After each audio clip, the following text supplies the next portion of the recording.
ശരിക്കും ഇവിടെ സംഭവിച്ചിട്ടുള്ളത് ഒരു ചെറിയ സുനാമി തന്നെ എന്ന് പറയാം. കാരണം അത്രയും ഭീകരമായിട്ടുള്ള അവസ്ഥയാണ് ഇവിടെ നമുക്ക് കാണാൻ പറ്റുന്നുള്ളത്. കാരണം ഈ ഒരു വീട് നിങ്ങൾക്ക് കാണുന്നുണ്ടാവും. ഇന്നൊരു ബോഡി കിട്ടിയെന്ന് പറഞ്ഞു, ഒരു പ്രായമായിട്ടുള്ള സ്ത്രീയുടെ. ആ ഒരു സ്ത്രീയുടെ വീടാണ് ഇവിടെ നിങ്ങൾ കാണുന്നത്. ഇതുവരെ ഒലിച്ചു പോകാൻ മാത്രം വെള്ളം ഇതിന്റെ അപ്പുറത്ത് നിന്ന് ആ ഒരു മല ഇടിഞ്ഞിട്ട് നേരെ പുഴയിലേക്ക് വന്നിട്ട് ആ വെള്ളം ഓളം തള്ളി വന്നിട്ടാണ് ഒരു സുനാമി പോലെ തിരമാല പോലെ വന്നിട്ടാണ് ഇവിടെ വീട് തകർന്നിട്ടുള്ളത്. വീഡിയോ തുറന്ന് കാണുക. അപ്പൊ നാട്ടിൽ നിന്ന് നമ്മള് അവിടെ വെച്ചിട്ട് സങ്കല്പിക്കണ പോലെ അല്ല കേട്ടോ ഇവിടുത്തെ അവസ്ഥകൾ. ഇവിടെ വരുമ്പോൾ മനസ്സിലാവുന്നത് നമുക്ക് കാണാൻ പറ്റുന്ന നമ്മളിപ്പോ ഈ ഗംഗാവലി പുഴയുടെ എതിർവശത്താണുള്ളത്. നമ്മൾ ഓപ്പോസിറ്റ് സൈഡിലായിട്ട് ഞാനിപ്പോ പിന്നെ ക്യാമറ സൂം ചെയ്തിട്ടാണ് ഞാനിപ്പോ വീഡിയോ എടുക്കുന്നത്. ഇത്രയും ഭാഗങ്ങൾ മണ്ണിടിഞ്ഞ് വന്നിട്ടുണ്ട്. അത് മാത്രമല്ല, നിങ്ങൾക്ക് പ്രേക്ഷകരായിട്ടുള്ള ആൾക്ക് പുഴയിൽ കാണാൻ പറ്റും. സൈന്യത്തിന്റെ ആളുകളൊക്കെ മെറ്റൽ ഡിറ്റക്ടർ ഉപയോഗിച്ചിട്ട് പിന്നെ ലോഹത്തിന്റെ അംശങ്ങളൊക്കെ തെരഞ്ഞുകൊണ്ടിരിക്കുകയാണ് ഇപ്പോൾ അവിടെ കാണുന്നത്. നിങ്ങൾക്ക് കാണാൻ പറ്റുന്നുണ്ടാവും. പക്ഷേ നമ്മൾ ഞെട്ടിക്കുന്ന വേറൊരു കാര്യമുണ്ട് നിങ്ങൾ മനസ്സിലാക്കാത്ത. അത് നിങ്ങൾ ന്യൂസ് ചാനലൊക്കെ പ്രേക്ഷകർ കണ്ടിട്ടുണ്ടാവും. അതായത് ഈ ഒരു മണ്ണ് മൊത്തം ആ ഒരു മല ഇടിഞ്ഞു വന്നിട്ടുള്ളതാണ്. എത്രത്തോളം അതിന്റെ വ്യാപ്തി എന്നുള്ളത് നമുക്ക് അളക്കാൻ പറ്റുന്നതല്ല.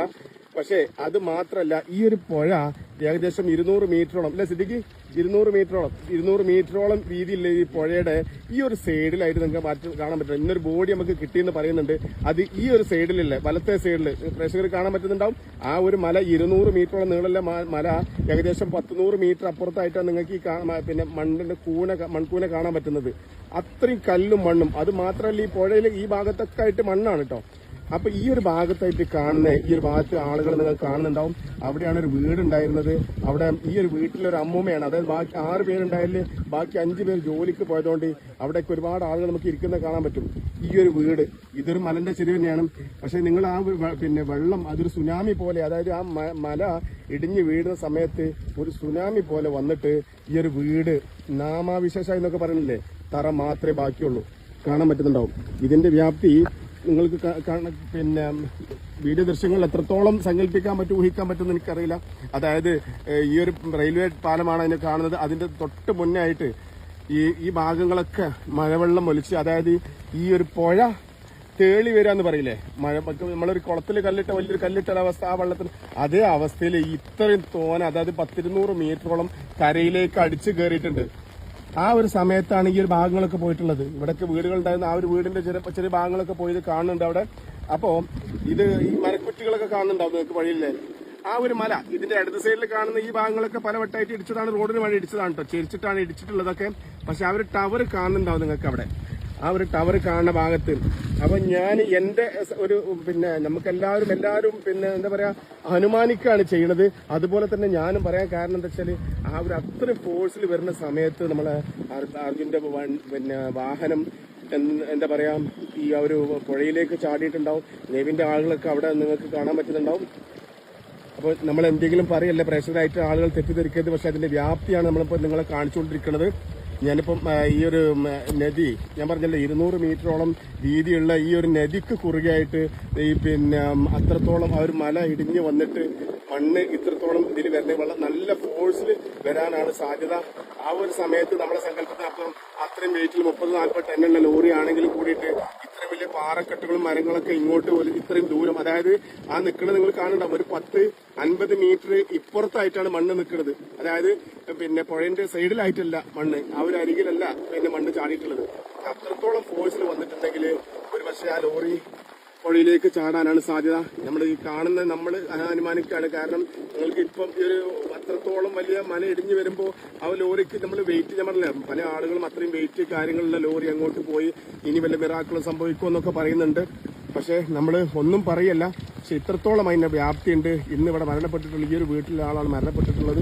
ഈ ഒരു വീട് പൂർണ്ണമായിട്ട് നാമാവശേഷമായിട്ടുണ്ട്. അപ്പൊ അത്രത്തോളം ഫോഴ്സിൽ മണ്ണും മരങ്ങളും അതുപോലെ തന്നെ ഈ കല്ലുകളൊക്കെ പാറക്കല്ലുകൾ ഈ നിങ്ങൾ കാണാൻ പറ്റുന്നുണ്ടാവും.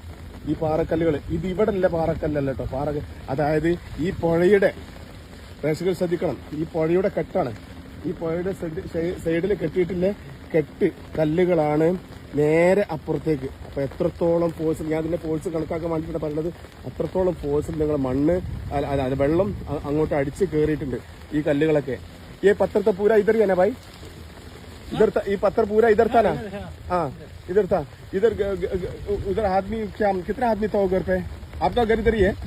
घर इधर ही है क्या? हाँ कितना आदमी था उधर ही? बहुत आदमी है ना। हाँ वो लोग काम गया था। हाँ वो बुढ़ा एक ही था, उसका नाम क्या है जो नहीं जो मर गया लड़की को? मालूम नहीं. ഇവനെ അറിയില്ല. അദ്ദേഹം ഇത് आपका गाँव इधर ही है ना? ഓക്കെ. ഇവിടുത്തെ ആളുകൾ എന്തൊക്കെ കാണാൻ വന്നിട്ടാണ്. അപ്പൊ നിങ്ങൾക്ക് പിന്നെ പ്രേക്ഷകരായിട്ടുള്ള ആളുകൾ മനസ്സിലാക്കേണ്ട കാര്യം, ഇത്രത്തോളം ഈ സൈഡ് മൊത്തം കരിങ്കല്ല് കൊണ്ട് കെട്ടിയതാണ്. ആ കരിങ്കല്ല് മൊത്തം പിന്നെ സൈഡിലേക്ക് തെറിച്ച് മാറിയിട്ടുണ്ട്.